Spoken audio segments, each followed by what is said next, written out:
It was really dangerous. You would have gotten a felony. 3 months in jail, felony, like $10,000 bail. It would have been so bad. Welcome to the Sent and Bent podcast. We have the new structure that we will use forever now, and that is we open up with the freshest, the latest, the greatest stories. Like this time, we talk about racing twin turboed R8s, turboed Aventadors, and when not to run from the police. Yep. And then we're going to have a Q&A section where we answer you guys' questions a lot better.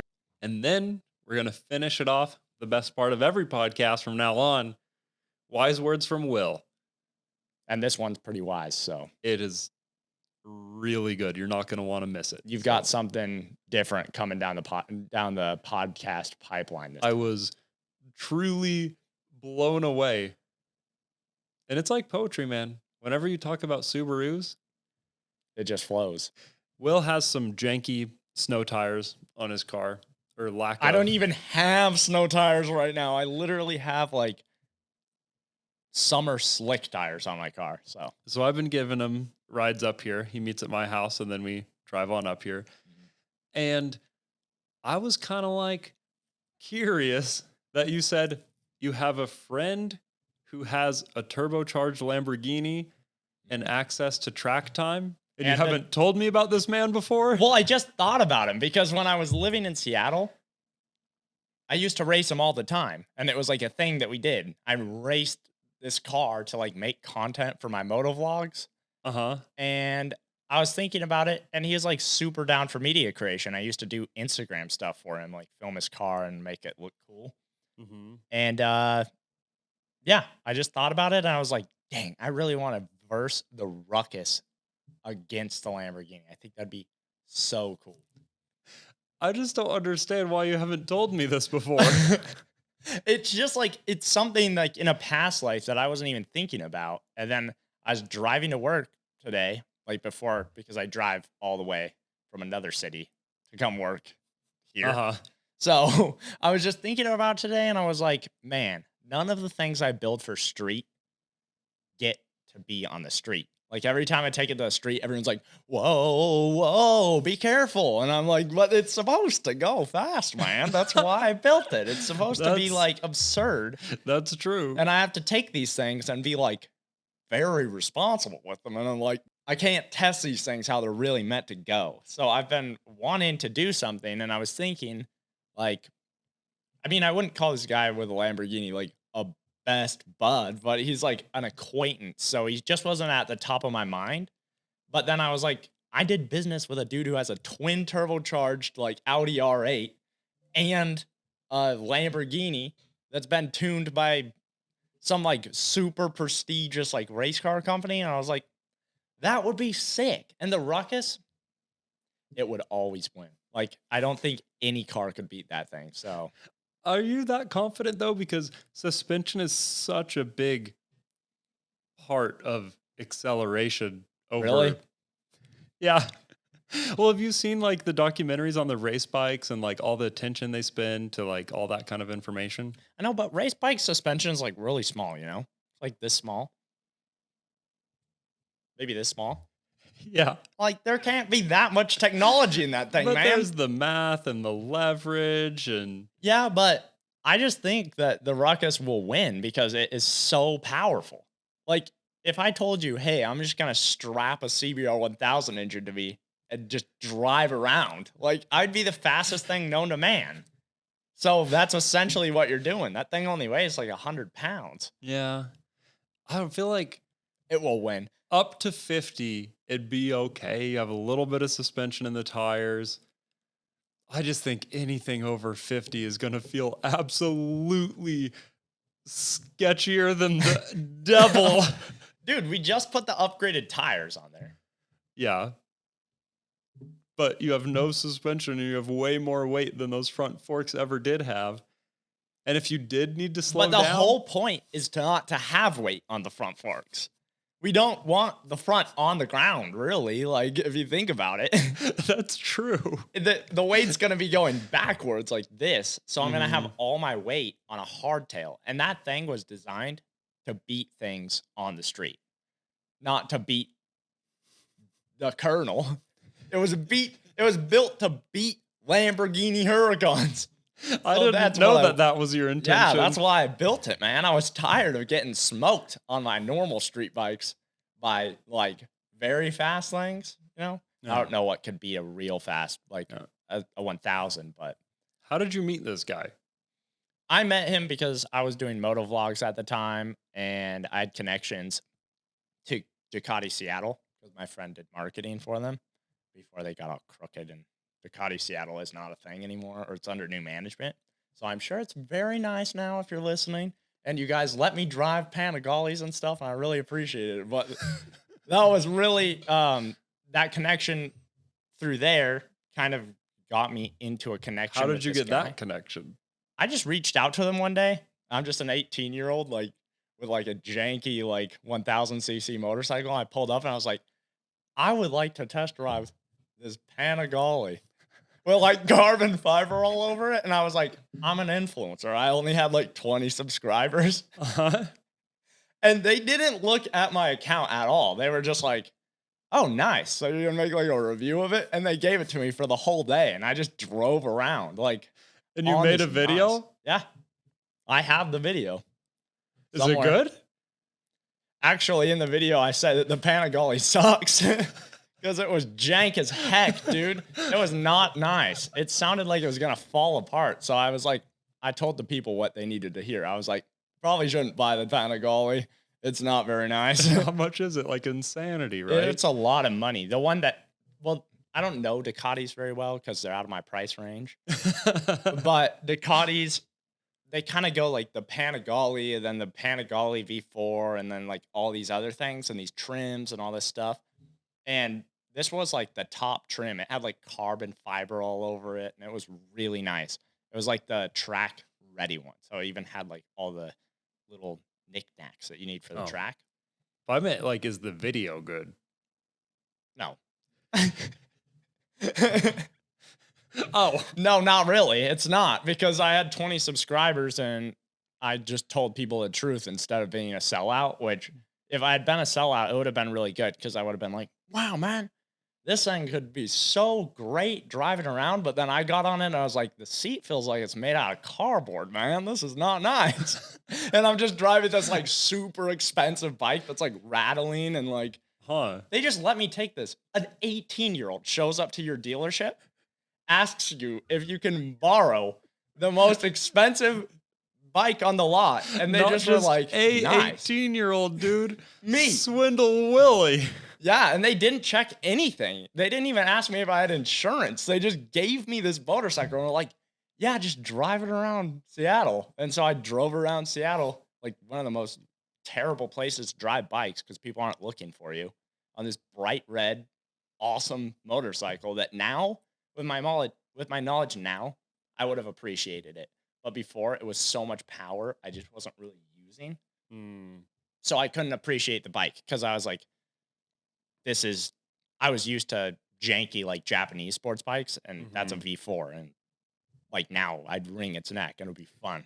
But back then, I wasn't like that. So Wow, I can't believe they didn't even check insurance. yeah, I have a picture of it. We could throw it up on the podcast. It's just me on a Panigale, like on my tiptoes, because I barely could stand on that thing, dude. It was like raised up a little bit. I was like, oh no, if I drop this and they find out who I am. How much does it roughly cost? Like 20 grand? It's like a $30,000 bike. Holy, for a bike, dude. For a bike. But it is Wow. red, so I mean, you're getting what you paid for. But Nice. nice. So you meet this Ducati dealer. Yeah, so I kind of get connections with this Ducati dealer through one of my friend's brothers because he worked there. So I just kind of like didn't even get the connection through him. I just knew of it from him. And then I walked in there with confidence and they believed you. If you want to do something, you just got to do everything you do with confidence and it will usually work out. You learned that from playing GTA. Well, I mean, possibly. But yeah, I mean, if you walk in somewhere and you act like you just know what you're doing, people are going to be like, dang, this person knows what he's doing. And then that's just a way that I live my life. So I just walked in there just kind of assuming that I would get to drive that bike around, and I got to. But I got those connections because I just did that. And then through that, I was like making videos on the internet about riding fast motorcycles. And then I reached out to him and I was like, hey, I make videos. Do you want me to make videos of your car? I'll trade you. All you got to do is race me on my motorcycle in your Lamborghini for a video I'm making. And then I'll make you a video for your Instagram. And then that's kind of how that relationship started. Trade work. And was that a good video? That was a good video. I have that video. That was like a slick, like cool edit, you know, like nice music, good tempo. Nice. Mm-hmm. Who won? He did actually. The first time I raced him on my R6, and I didn't know shift points really well, so like I shifted way too early on first gear, and I had him at first, and then once I got into second gear, he was already like full spool, and he was like, gee, and then he popped his tire. Oh, shoot. Which he told me later was like a $4,000 tire. I was like, for a race that he did for a kid on making an Instagram video. That's what I can't believe about the story. Like, you have your way of like swindling your way into all these kind of situations. Yeah. Yep. And that one, like, I actually do have videos that I could pull up, and it's a really cool car. That car is awesome. It looks like a fighter jet, and it was really fun too. I've never gotten to ride in it though. I just raced it a couple times. So Did you race the R8? no, but he was like, yeah, we should line up and do one with the R8. And I was like, oh, that's sick. I didn't even know it was twin turbocharged. And then he showed me a photo, and the twin turbocharged for R8 costs like 40 grand. It's insane. Like for that kit, just for the turbos.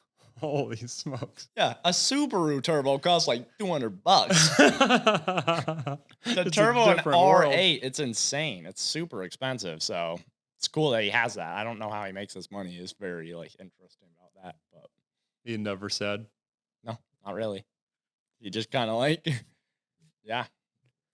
Yeah, I won't say much about that. But And maybe he has a past life. yeah, maybe. Yeah, he was a cool guy though. He's really cool, and he had a lot of restraint, which I didn't. If I were to hang out with him now, I'd probably be like, "Wow, that's cool. This guy owns like all these super fast cars, and he's restraining himself on the street." If I owned one, like I'm a changed man now. You guys got to listen to the next podcast or something when I talk about my changed situation. But back when I was a rapscallion, I probably would destroy that car. Yeah. This is what I don't know about you being a changed man, though. I'm a crazily changed man. So you got run over by a truck with your street bike. Yep. Now you don't have any street bike. You blew up the engine in your Subaru. Yep. So now you just have your little normal car that you literally told me doesn't have VTEC and can't even go 80 miles an hour downhill. It red lights at 4,000 right now. It's terrible. I literally can't go past 80. Like I just sit there rev limiter. So I don't know if you are a changed man or if you have changed circumstances.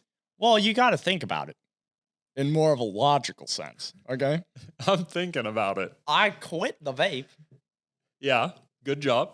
And I get sleep. And I show up to work on time or early now. And how much of that is you not having a motorcycle you're racing around all night? And I dedicate time to my projects a lot more. True. And you got to think, before my changed man experience, I didn't have those things still. That's true. But you did have fast motorcycles. No. It's been like a month or two since I got ran over by a truck. Yeah. How are you so normal, dude? Isn't that crazy? You don't even limp anymore. No. Do you have no pain even in your scars? Yeah. My, the like legal team that's working on me getting ran over by a truck, they called me and they're like, so like, how many times have you been to the hospital? I was like, once. And they're like, huh? And they're like, so you're gonna like order like walking therapy and stuff? And I was like, no. And they're like, should, dude. They're like asking me all these questions. I was like, I feel better than I ever have after getting ran over by that truck. It like realigned my spine. Before the truck experience, I had like scoliosis, man. Now my back is like nice. Just Nice like and straight. a good old hell yeah brother Yeah. tire right over the Best back. chiropractic experience I ever did have. And your dad's a chiropractor. Yeah. But if you get hit by a truck in the right kind of way, it just fixes you. My hips always kind of went like this a little bit. And then I got yoinked, and they're just nice now. Everything's just working out. But what I'm saying is I have had no motorcycle, no fast cars for 2 months. That is right. Before the experience.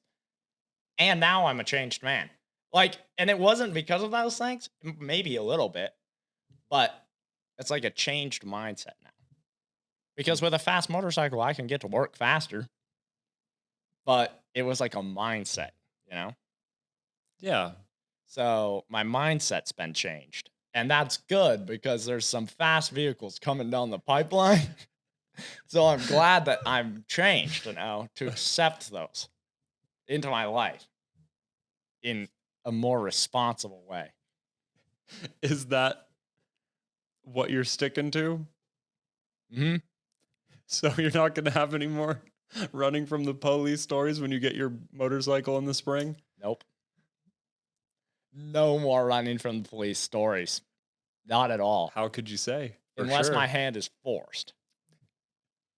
Well, your hand would be forced if there was a car lighting up his lights behind you and you had enough gas to get away. What would you do? Well, I think when you decide to run from the police, you need to weigh the consequences and rewards. Yeah. And I know the consequences very well because I've been dealt them. Okay? Okay. So, like, I know what's going to happen if I get pulled over doing 120 miles an hour. It's going to be bad, which is going to bring me to my next point. This is the start of the new Willie podcast. So I have a news story after this, after I give you guys some advice on this. But okay. basically you need to calculate the consequences and reward. If you're going 120 miles an hour, keep going. Like you'd be devolving, not evolving, if you stopped doing something like that. They'll take your motorcycle, put you in jail. Might as well just keep going. You'll just lose everything you have. Do you remember the day you came to work and you're like, hey guys, I got pulled over. I might go to jail. That's a perfect wrap into The only reason why you said you pulled over is because you didn't have enough gas to run away. Yeah, it was bad. He said, now I have a 1/8 tank rule. I don't speed if I have less than 1/8 of a tank because that's not enough gas to run away. Yeah, and that's lessons learned. I mean, I've even been pulled over by cops that have told me, like, you should have ran. Yeah, you told me that like 3 times. Like, Yeah. oh yeah, this cop told me that I should have ran. Yeah. So I've been pulled over. These are real people, and they do shenanigans just like me. I have cops pull me over sometimes, and they'll be like, yeah, man, these are my favorite places to wheelie on my R1. Really? These are my fast things that I do on That mine. must be in Washington, not Idaho. No, Idaho. Like, there's Jigsaw boys. There's a Jigsaw boy that lives on this street. Yeah, dude. I saw him pull you over. He went into the opposite lane and blocked the entire road. And he said, I'm not even pulling you over for your speed. And he pulls up a sticky note, has my name on it. And he's like, I just want to ask you to be more respectful on this road because I drive a Jigsaw 1000 and I don't want to get my reputation removed from this road. He was worried that people would think it was him being reckless on the road. And then he continues to tell me, he's like, I like driving reckless, man. I like driving 200 miles an hour and all this stuff. Just don't do it on your home turf. Yeah, that's a good rule. Don't And I was poop like, where you okay, eat. that's respectful. And I stopped speeding forevermore on that road because if a dude on a motorcycle that's a cop tells me that, it's like more personal, you know? If I was a cop, I'd go around telling kids that. I'd be like, I used to speed on this road until I changed. And they'd be like, wow. I'd be a good cop, I think. Do you think they I'd would let change you be people. one with your record? Yeah, I think so. I guess you never technically got a felony. Yep. You were this close. When you were So on probation close. last time, if you would have got a... Remember when I called during lunch Remember that? Oh, yeah. When they caught me going 170 miles an hour to work, Yeah. they didn't catch me. They had a police officer wait in Sandpoint because they knew that was the direction I was heading. Uh-huh. I show up, I'm going the speed limit, so I pull over because that's my rule. If I'm obeying the law, you pull over. Yeah. I pull over and he's like, and he like pulls out photos of me and he's like, do you want to tell me this is you right now? Or just like going like super Yeah. fast. And then you, at lunch, you called your lawyer and he said, do not call the officer. You're like, I feel like I just got to call him and tell him I'm sorry. And I did. And I heard the phone call, dude. Will gets on the phone with this officer who that morning caught him red-handed with pitchers going 170 or whatever. And you always have the phone volume on your phone like super loud. Because I can't hear anymore, dude.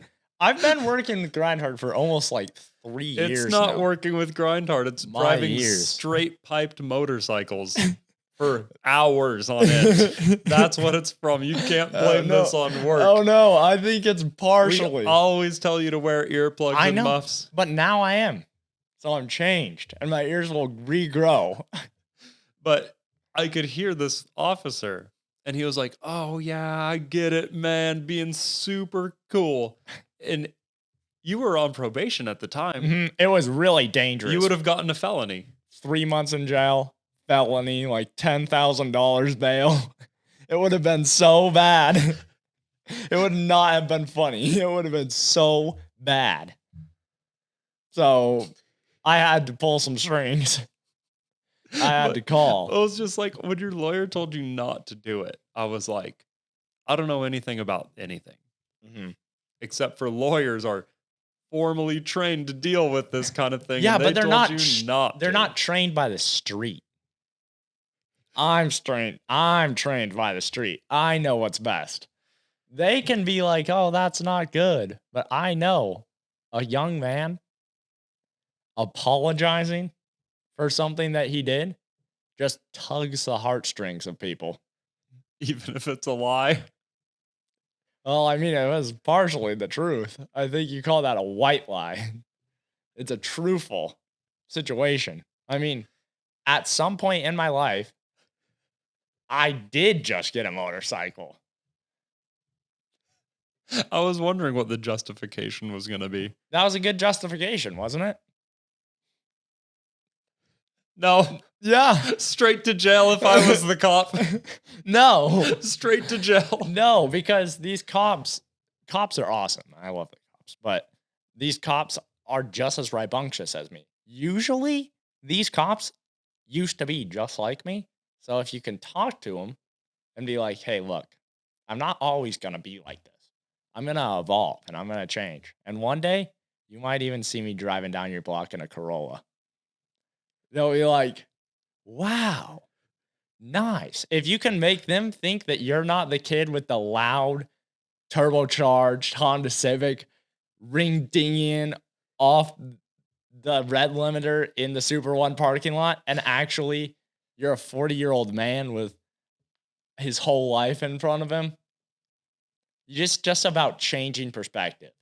And so that's what I do. I'm really good at changing people's perspective on things. I'm good. Sense. I'm good at explaining things in a way that I think I'm good at explaining things the way I see it, you know? And if I was a cop, I would want to hear that it was my first time on a motorcycle and I didn't know what I was doing and I'm really sorry. So that's the story here. Okay. What is the stickiest situation you've ever talked yourself out of?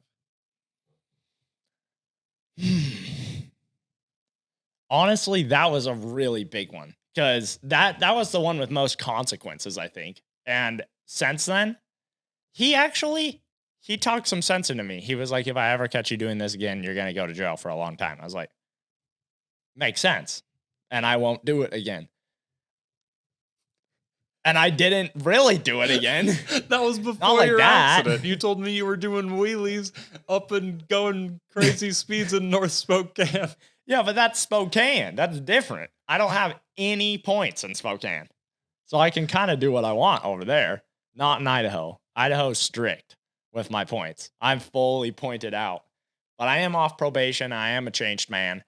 And I was thinking about it on the way here today is I'm actually really grateful this year for all the police that did give me chances and did like work with me to change my perspective on things because uh they took the chance and they took the risk of letting me go even though I am kind of swindly to teach me a lesson. And I think I've finally learned that lesson. I think I'm starting to change. I don't know if it is the fact that I own fast cars right now or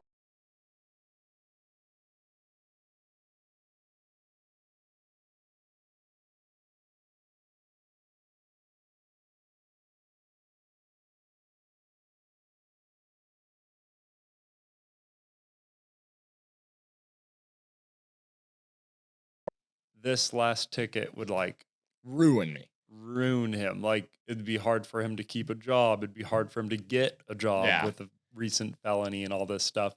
Like I do see him looking at your case and being like, okay, one more straw, but that's it. And the amount of one mores that I've gotten in my life from law enforcement is insane. And so I do have like an insane level of respect for them.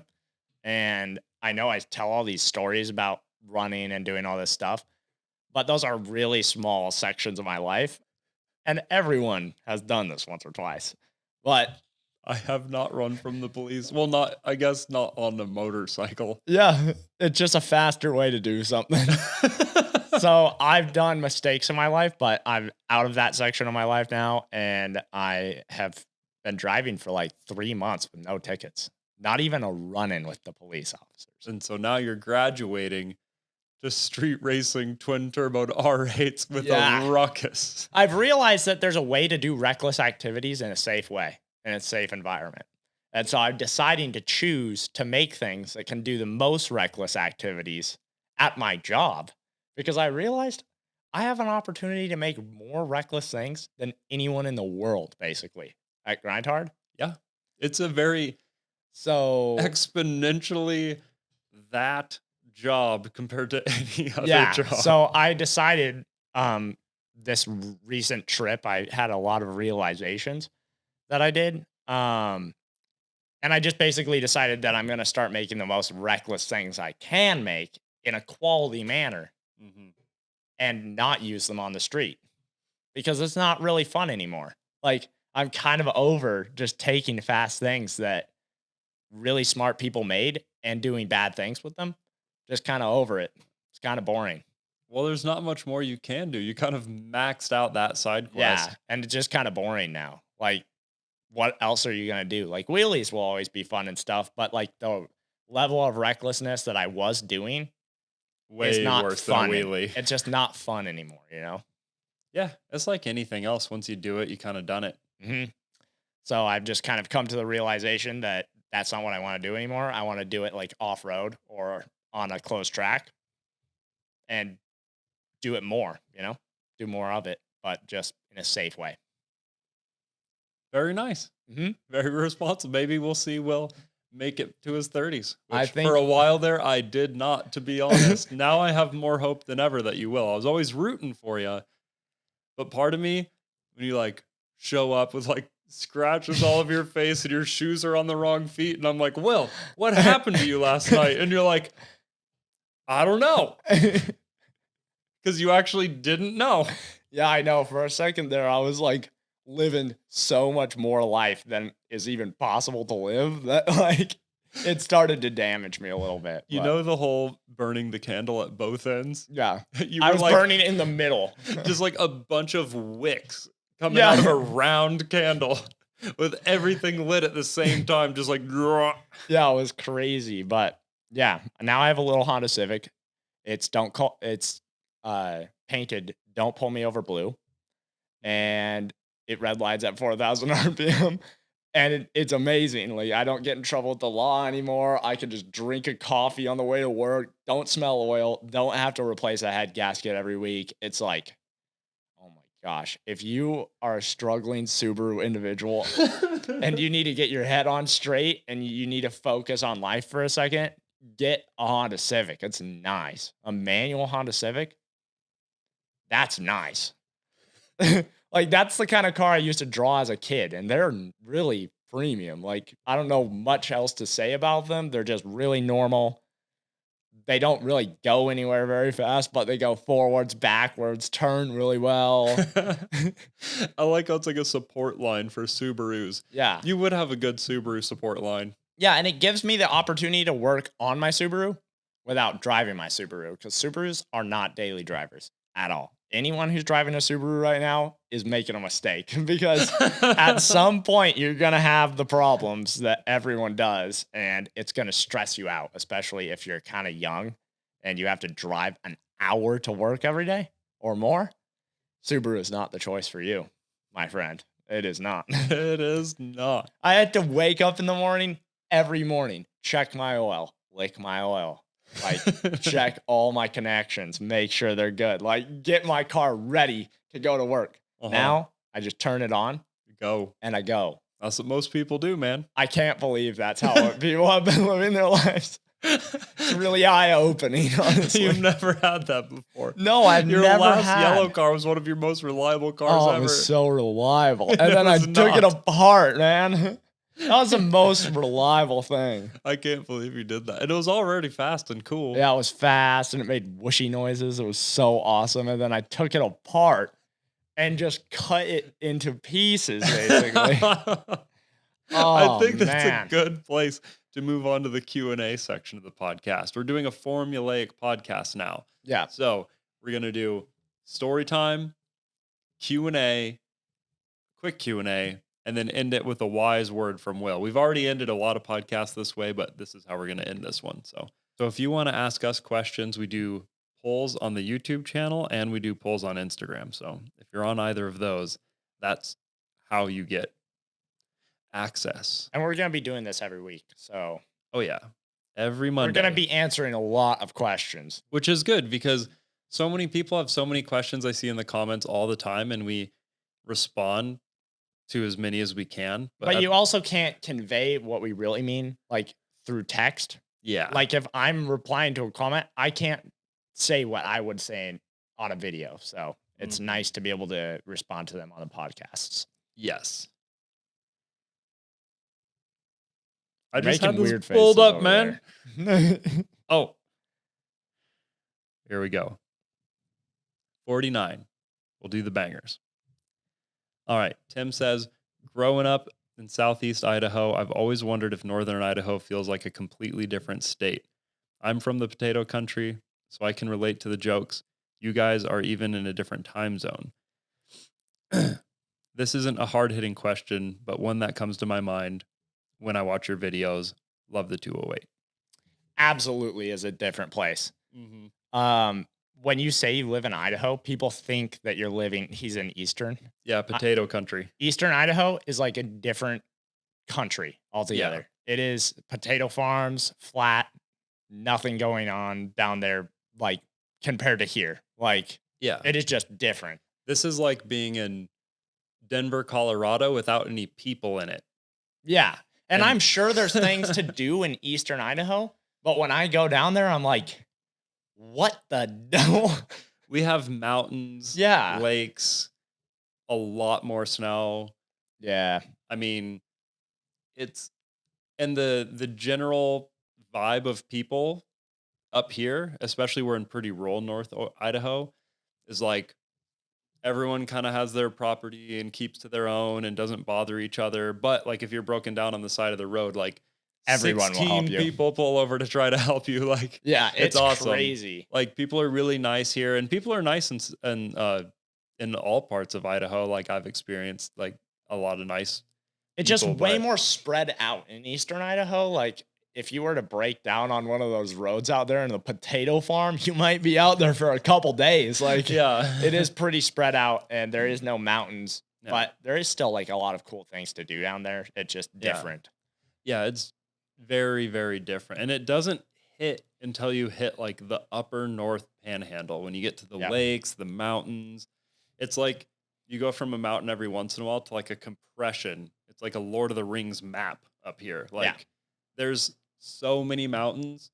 I'll never do even just all the snowmobile trails that we can access from our backyard. You like couldn't you could go all the way possibly. through Montana to here. I've had friends that have done like more dirt bike trails adventures that don't even live in North Idaho than we do. And we have like kind of known for having really good single track riding for dirt biking too. But And I feel like in this location, it also kind of, we have a lot more access to, like, we're close to Canada, we're close to Montana, we're close to Washington. Like we're closer to a lot of exploring places. So yeah, different. Exactly. Well, Melissa here says, any chances of doing Grind Hard Goes Abroad? I'd love to see you travel a country, build a vehicle, use it while you're there. Australia would be sick. I'm going to heart that one. That would be very cool. We have been talking about a lot of more big picture ideas, and we really want to make a movie. The first time we talked about the movie was on this podcast, and we're just going to call it Sent and Bent the Movie. And we've had various ideas. I think what I would like to do first is to do something in a state we've never gone to. We just keep coming back to Florida. Like Grind Hard Goes to Florida would be such an amazing It would be movie, amazing. especially now that the GTA 6 trailer is out. And that just has all the Florida vibes. Yeah. It's like, yes, if we did a movie where we like shipped some of our stuff to Florida, did a build there, did Swamp Fest, like did the alligator thing. There's so many other car YouTubers there we could collaborate with while we're there. I know, like it's like that where could they be a all movie. are. Yeah. Yeah, I think going first to a different state and then maybe going out of the country would be really cool. Yeah, I think it would be like a progression. Like the first movie would be like Grind Hard Goes to Florida. Second movie could be Grind Hard Goes to Australia. Oh, But that'd be sick. it's definitely on the to-do list. Definitely going to happen eventually. It's just kind of hard to, like, I mean, we've got so many projects going on right now, and it is hard to get a whole group of people and move them over to Australia to do a video. So it'd have to be something that we did, like, thinking into the future. Yeah, and it's something too, which kind of plays into our next question here. We would need to be super far ahead in content to be able to do that and remain posting weekly, especially something like Australia, where if you're going to go all the way there, you got to stay at least a couple weeks, probably like 3 weeks if we wanted to build something while we were there. And so it's like to get 3 weeks ahead, we put so much time and energy into every single one of our videos that we're basically editing until the last second. Yeah. But we just have help from our first editor, Bonnie. He edited the EV go-kart video, and that's the first video that I haven't edited at all, which is really cool. The Chang Lee video, he did too. It's the first one. Mm-hmm. There's more to come on the Chang Lee. There is much, much more to come on the Chang Lee. But with this week is like the first time that I've had the ability to like come here, really kind of brainstorm these things to get ahead. Yeah. Then once we're ahead, that's when we stop dropping these bigger bombs. That's when things start happening. That's when the upgrades start coming. And the next question from Rehab 2 is, how far in advance do you plan your videos? And do you budget projects or just do what you can at the time? We really just do what we can at the time. We do not budget projects. We actually waste a lot of money. Yeah. To be honest, like when we went and bought the limo, we were just so excited and so blinded. And then as like the first rain, the whole thing is full of water. And like as we're driving, the roof just peels off and we're like, oh no, just this is full of rust. All the tires are balded and like breaking. And it's like, because time and money are obviously closely related in business. And it's like things like that. We just saw it. We had the vision for the video. We didn't care how long it took, how much it cost. We wanted to make it. We're all creative people and we're all passionate people about these weird swindle things. So we were like, yes, we'll figure it out later. But we should do a little bit of planning and budgeting. I don't even think we really do planning. Like when it came down to the limo, it was like, see it want it, buy it. Like just Yeah. showed up. Like the next day, it's like, hey, we're going to go get this long limo. Especially for you because we know you're always down. Yeah. Ethan and I do plan a little bit. Well, We're for like, me, okay. it actually doesn't make like I do not hear about these things until like I wake up in the morning, start getting ready for work, and it's like, hey, you know that limo we saw at lunch yesterday? Yeah. We're going to buy that right now. Bring 6 days worth of What the clothes. heck? So yeah, not planned ahead at all. No. Budgets at all. Sometimes we wait, like if there's like an expensive part or whatever, we wait until like we get like a brand deal or something to like justify the cost. Like the Tesla was one that I wanted to do for a very, very long time, like before the Model 3 even came out. Yeah. And then we finally got an eBay Motors deal that allowed us to make that happen, where they basically paid for the initial cost of the car in our contract. So we're like, okay, then we can do the rest out of pocket, flying to the East Coast, buying all the parts we need, shipping it back here. You know, it's what we do is really expensive compared to what a lot of other YouTube channels do. And it's like, I think that's a thing that we struggle with in growth, to where we've never taken out a business loan for anything. None of our builds projects have been under loan. We've always done cash, which I'm proud of. And it's more of like a slow growth strategy than some other channels, but it is slow. Yeah. But I like it because it'd be pretty stressful to like get a loan on something. And then have to have the videos perform. And like, Yeah. now if a video performs, like you're still out of cash, but like you don't owe someone on that project. Exactly. Like if we were in debt for the Tesla, we had way more videos planned for that, but it just didn't perform and you guys weren't into it. So we just moved on to the next thing. And since we waited until we could just buy it cash, we didn't have to release more videos when there wasn't interest. So yeah, let's hear 2J mower update. It's in the garage now. It sure is. And Ethan said it started. He started it up the other day. Actually, Will's working on the Chang Li right now, but after that, I want to do a whole video where we just take that thing to an actual dyno shop. It has a Heltec. Bam. Ready to go. 2JZ. It needs a couple sensors, I think. That's what I asked Ethan, and he said we don't. He said we just got to get the timing and the air fuel right, and it'll be good. Oh, then what the heck? Why didn't we do that a long time ago? Man, we just got busy. Come on, man. So what I'm thinking is I'm getting a real truck because eventually we just have to do things. I'm getting it soon. I'm pretty sure that every podcast has some section in it where Edwin needs a car. Edwin's like, my truck will be here one day soon. My truck blew up over a year ago. I've been daily driving the Tesla, the Mad Max Tesla. But yeah, so the 2J mower, I'd give us a couple months. We'll have a video of it on a dyno. We'll see how many ponies we're making. And then we basically need smaller tires so that the gearing is better for how it's set up. And then we're going to rally the Did that thing ever drive? Oh, yeah, dude. We did donuts in the yard. We drove it on top of the fire truck. Oh, yeah. I remember it driving on top of the fire truck. I just don't remember it ripping. No, because it's really low on power because it's not tuned right. Yeah. We didn't even have a bass tune. No, I guess we did eventually. You have to, have a bass tune. Yeah, we had the bass tune, and then like we had the timing and it's issue. an NA, so 2J. So I mean, if it's not, we'll be cooking once we get going. But yeah. And then second part of this question's for you, Will. Oh, and definitely more stories of near-death experiences and swindlier stuff from what Will.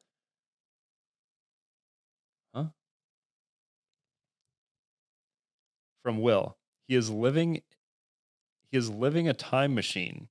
He's just traveling through life at different pace than the rest of us. Oh, you did say that on the last podcast. You're like, I just travel at different. What? I need to watch that. It was the same podcast where you were saying that you have different accents depending on how smart the person you're talking to is. Oh, yeah.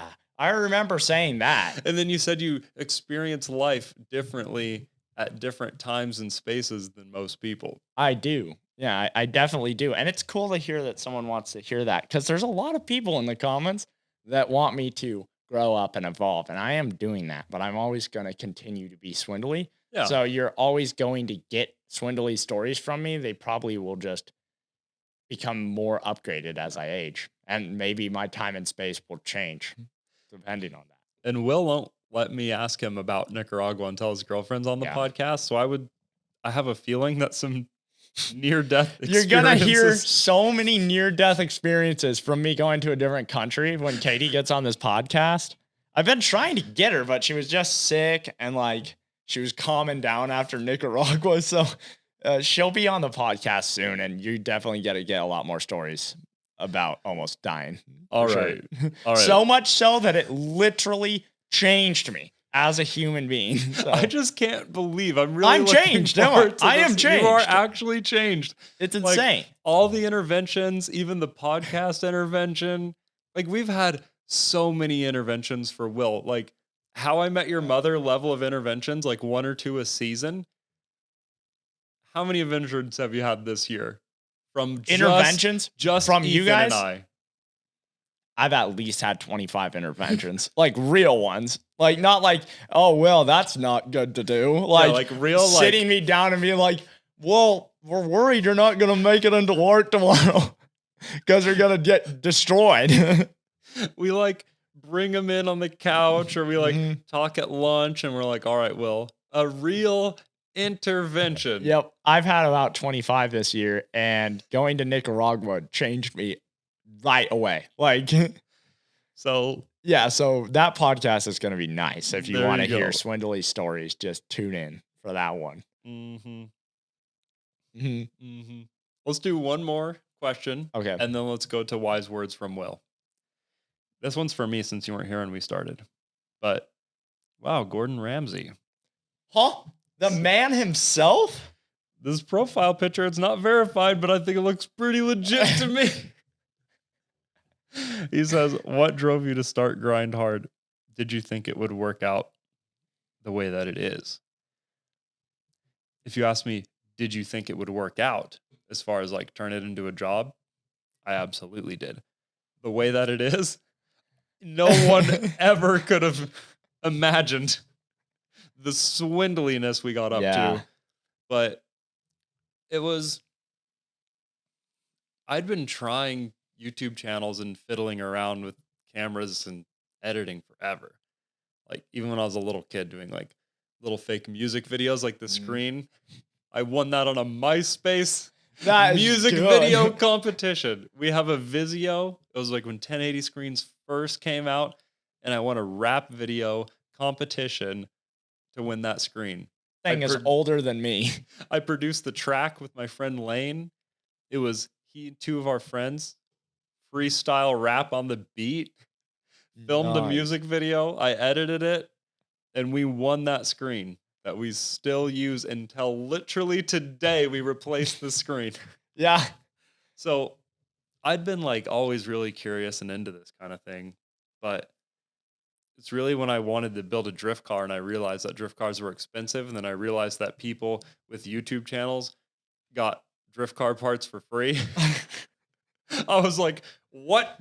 I love that that's why you created it, because that is like the most simple thing. People are always thinking it's all this like huge storyline. It's like, I just wanted to drift cars and get some parts for free. Yeah. Well, like because there's already a handful of channels doing it. Like we were late to the party. Super late. Like, People are making YouTube their job Yeah. years before. Like the Sea Boys were doing it. Mhm. Boosted Boys really doing it. Cletus was already doing it. Like doing it well. Like buying houses, making money. Like I don't know if the Sea Boys at the time were at like buy house money, but definitely a good handful of people were. And I love their videos, but since I just have a different background and like a more cinematic background and like the documentaries and commercials I was making, I was like 100% sure that I could make the videos better than some of what was out there that was getting a lot of attention. And Ethan had already made like the viral videos of the tree houses, so I already knew that he could craft things worthy of viral attention. What I couldn't have seen coming was our first video going as viral as it did. That was really lucky, and that's like every podcast you ever listen to of like how to start a YouTube channel. I Yeah. still do because I'm always looking for information on how to do things better. But every single one is like, you won't get lucky your first try. Like, there's no way you get a viral YouTube video like out of nowhere. Like, Yeah. it's years and years of grinding until you find your craft or whatever. Like, The first one was 1 million views. yeah. And it was like in the news in 18 countries and it just blew up. But it was like partly because the concept had never happened before. The fact that it was filmed and edited in a pretty quality way. Like, our quality's gotten better since the beginning, but like not that much. Yeah, in the if you beginning, think about it, the format was already there. it's Like, the it same existed thing. in Ethan and I's head Mhm. before it started. It's just that we were equipped to like make it happen. Yeah. But that's the thing. It's like, even still, everyone says like overnight success just like doesn't happen. And that wasn't what that was. Like, we weren't monetized. No one was getting paid for many months. Like, but it was a huge confidence boost that like, cause I spent the last bits of my money on that go-kart Yeah. and the Power Wheels body. I just was so sure that it would work. Yeah. So I guess it's a long way of answering the question that I did know it would work.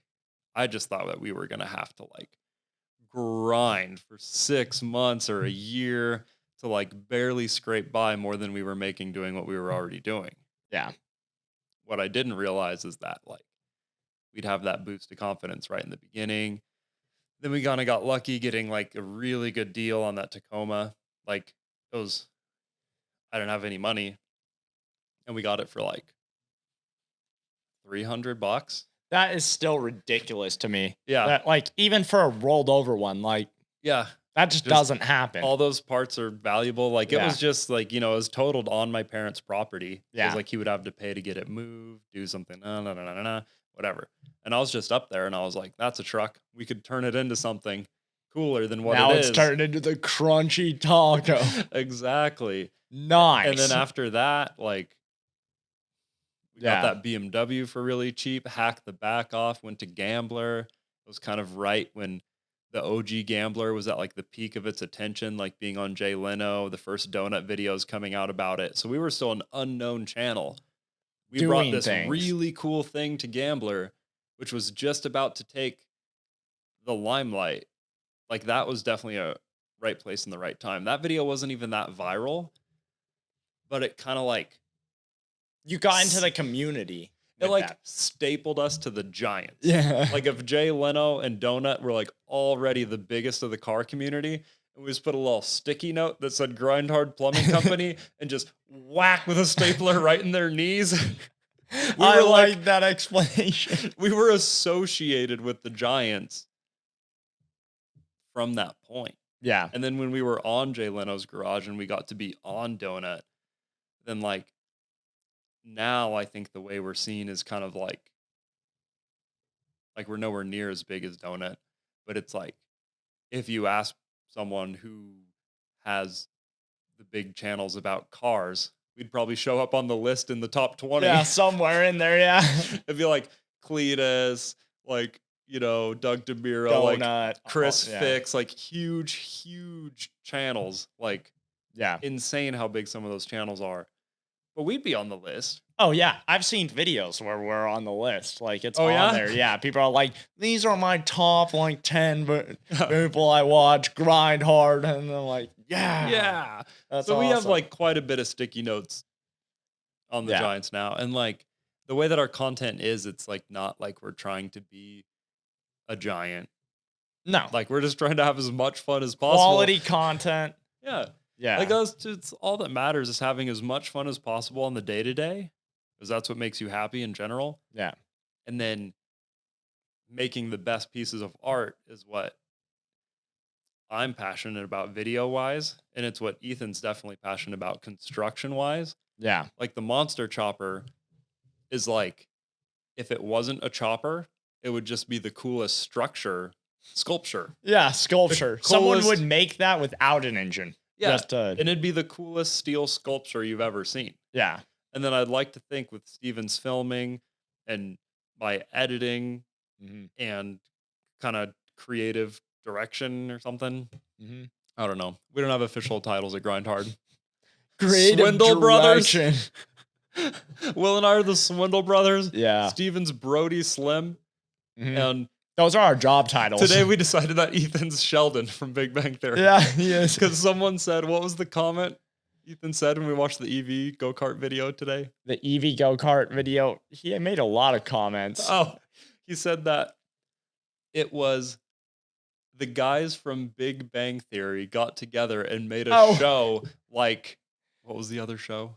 Like, Some builder show. it was a builder show, and then Yeah, it was like if the cast of Big Bang Theory started a builder show, it would be Grind Hard Plumbing Company. And we're like, oh, it's true. all three of us unanimous. Ethan's Sheldon.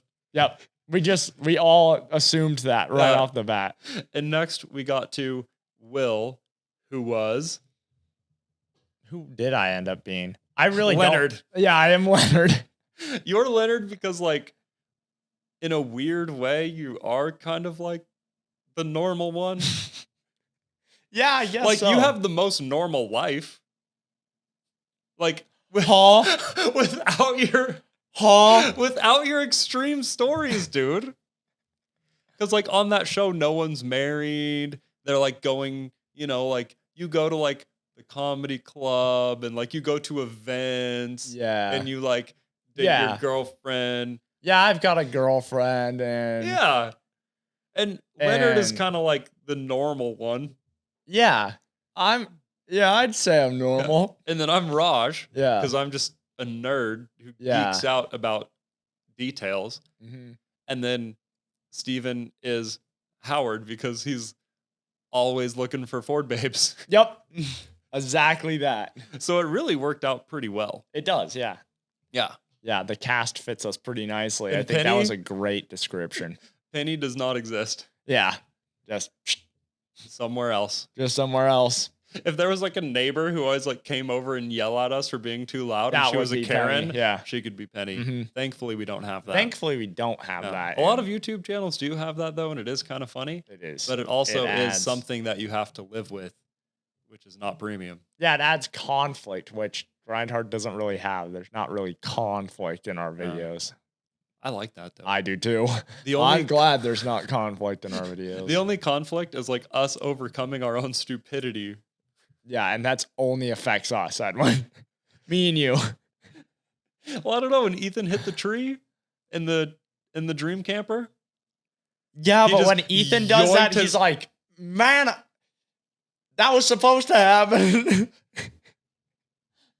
well, yeah, and he can fix it in 3 Yeah. seconds because his brain If is that just happened to like, us, it would be like the video would be like, can we survive 48 hours in the wilderness? Yeah, and for Ethan, he's like, oh yeah, I'll just whip the Yeah. winch around it, pull the winch in, Yeah, and drive and it's like a home. 2-hour ordeal. Yeah. But if we were there, we'd be like, oh. Yeah, we would get wrecked, dude. So, Yeah. So let's finish off the podcast with, wise words from Will. yes, That should be a t-shirt or something. that's Wise what words from Will. WWW stands for. Is it? Yeah. Premium. grindhardplumbingco.com/wise words for Will. From Will. Wise words from Will. Let's hear it. I've been thinking about this because I knew this was going to happen. I knew I was going to have to say some wise words on the podcast. And It's actually the only reason I want to have a structure to the show. I think it's important.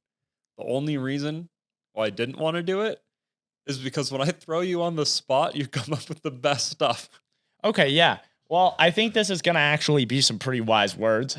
Oh, okay. I think this is going to be pretty real.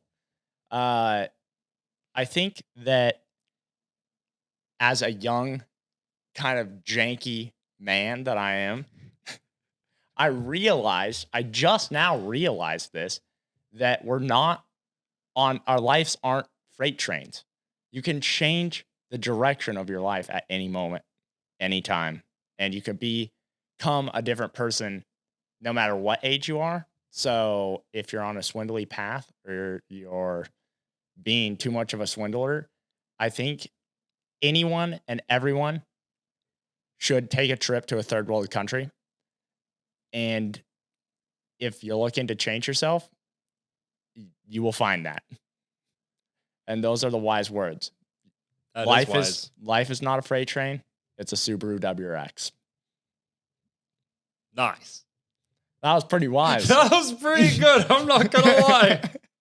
I never. You were thinking I was gonna say some monkey stuff, I but thought for that sure was pretty real. you were gonna say monkey stuff. That's pretty real. Life's not a train; it's a WRX. Yep. Life's not a freight train; it's a WRX. You can switch directions at any time. Those are the wise words of the week. Nice. Nice. Perfect. Words to live by. Now, two of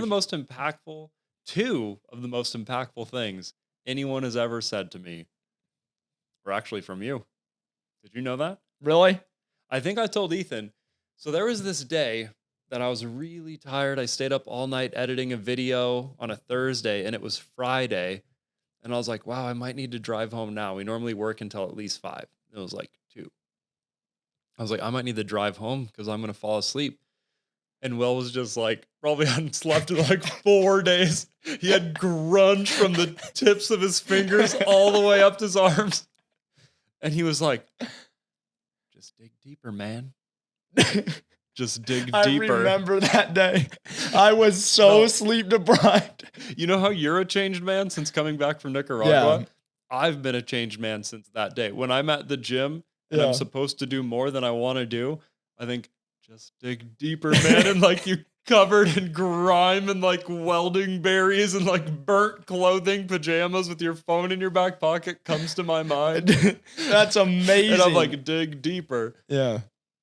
And then there was the day that we talked about on this podcast before. Oh, yeah, where I opened your eyes about Subarus. But it was an analogy for life. It was, yeah. It really was. I don't remember what I exactly said, but whenever I talk about Subarus, I think Subarus really, like, actually saved me in a dark part in my life, and that's why I'm so obsessed with them. It's not just a car, it's not just a platform. It's like actually something that I leaned on a lot before Grind Hard. So when I talk about Subarus, it's coming from a place that's deeper than the surface level will, you know? Yeah. So, yeah. Well, that particular instance was, I don't know if you want me to say your current state. You can. Okay, Will drank like half a bottle of vodka. I'd never seen anything like it before. Because this guy who came from eBay was like here to party, man. He was partying. And Will was joining him, and none of the rest of us were. Yeah. And so Will just sits me down and tells me this analogy, like Subarus, and like this the raw passion behind it. This one was more literally about Subarus, but the raw passion about his love for like the way they are, the way they smell, the way they feel. Like it was the closest thing to poetry I've ever understood in my entire life. And I think like when I'm making a piece of art, I think about that rant. And you didn't even remember it, which is unfortunate. I know. Like the next morning, I was like, Will, that was so crazy and impactful. He's like, oh yeah, when we went into the treehouse, I don't remember anything after that. And I was like, one, we went in the freezing cold river. We ran around the yard. You tackled me in a dinosaur suit. I tackled you because you were vaping at the You time. vice gripped my vape. I put it in the vice grip and smashed it to oblivion. Yeah, I tried to reassemble it, and it didn't work. You were sucking the juices off of the floor, dude. Yeah, that was bad. You've come a long way since I'm a changed man. Nice. Nice. I think that was perfect, dude.